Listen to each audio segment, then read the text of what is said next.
Hey there, how's everybody doing? So today I'm going to talk about a lens that I was prepared to hate. I bought this just to quote unquote round out the collection. Um, and I really was not, I wasn't planning on keeping it. I just don't like big, heavy lenses, and the Nikkor-H 8518 has sort of that overstuffed look. It kind of has. There are a handful of Nikkor's pre-AI lenses that just sort of have this aesthetic that makes it look like they were trying to cram too much glass into the barrel, and so like the barrel's like bulging out. I think aesthetically, at least the physical appearance, it looks well.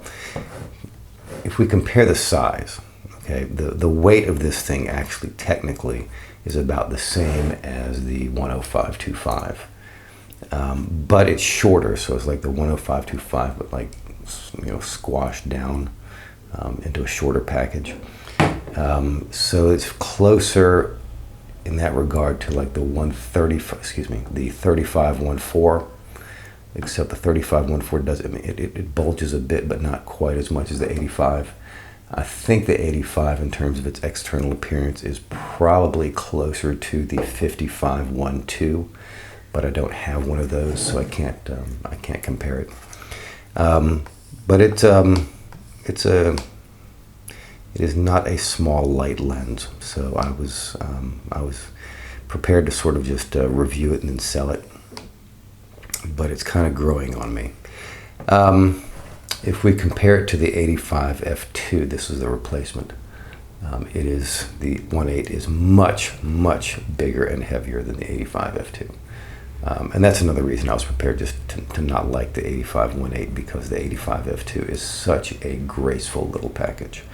It really is. It's just a phenomenally well built, well handling little 85 millimeter lens. You just can't beat this thing. And so I thought, well, why bother with this, overstuffed monstrosity here?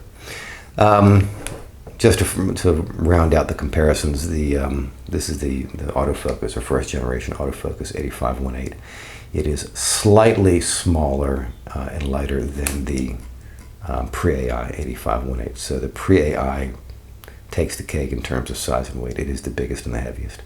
The AF version is almost as large and heavy, but not quite. The 8518 beats it out. So that's why I was prepared not to like it. It's kind of clunky. But the images I've been very impressed with. It has a vintage sort of look and feel to it. This lens was introduced in 1964. It remained in production through the K series from 75 to 77.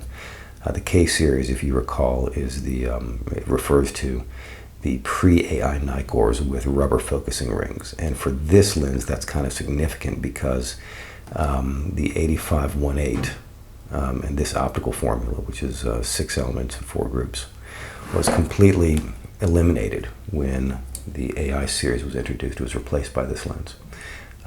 So Nikon completely got rid of this formula. So there is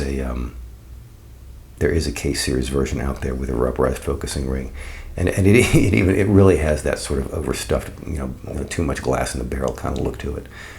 It's very recognizable, and quite possibly that would be the most desirable version of this lens, because although the optical formula retained 6 elements in 4 group configuration, the K series lens does focus a little bit closer, and on a portrait lens that's kind of important. This lens will focus down to 1 meter, the K series down to 85 centimeters. So that's a bit of an improvement. Likewise, this is the single coated version. You'll notice it says, here we go, it says Nikkor-H. There you go, you can see the Nikkor-H right there. So it does not have the C, indicating that this is a single coated pre-AI Nikkor. And the color fidelity is horrendous.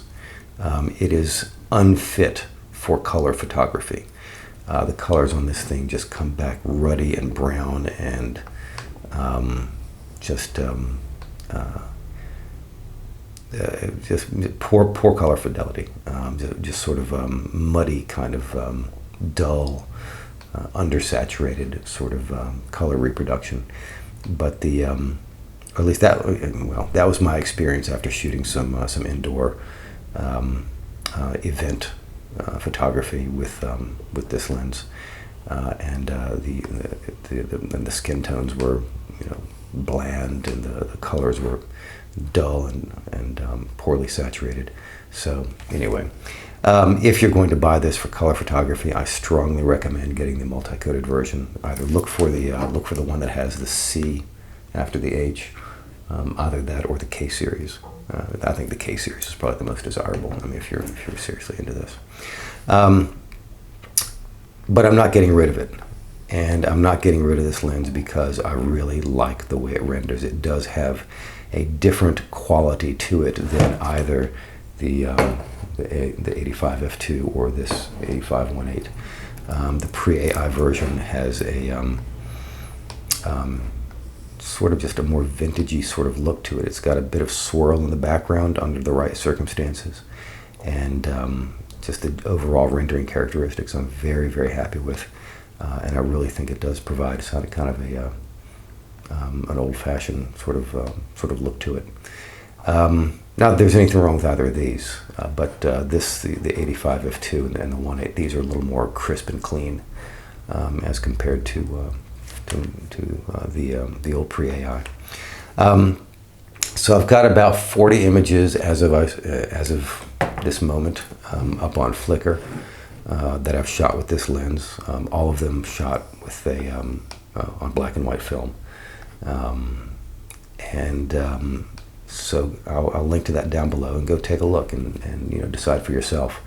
But I've been very happy with it. And again, the only reason I bought this thing was to round out my collection of quote-unquote affordable Nikkor portrait lenses. And I'm not getting rid of it. It's a keeper. I'm going to hold on to it. I mean, I may eventually one day, if I have the opportunity, trade up to the K series. But beyond that, I'm not going to get rid of this. I'm going to hold on to this for a little bit. Very happy with it. And take a look at the images that I've got, and you may be interested in acquiring one for yourself as well. So that is my take on the Nikkor-H 85mm f1.8, the pre-AI lens. And I hope you found this video informative or interesting.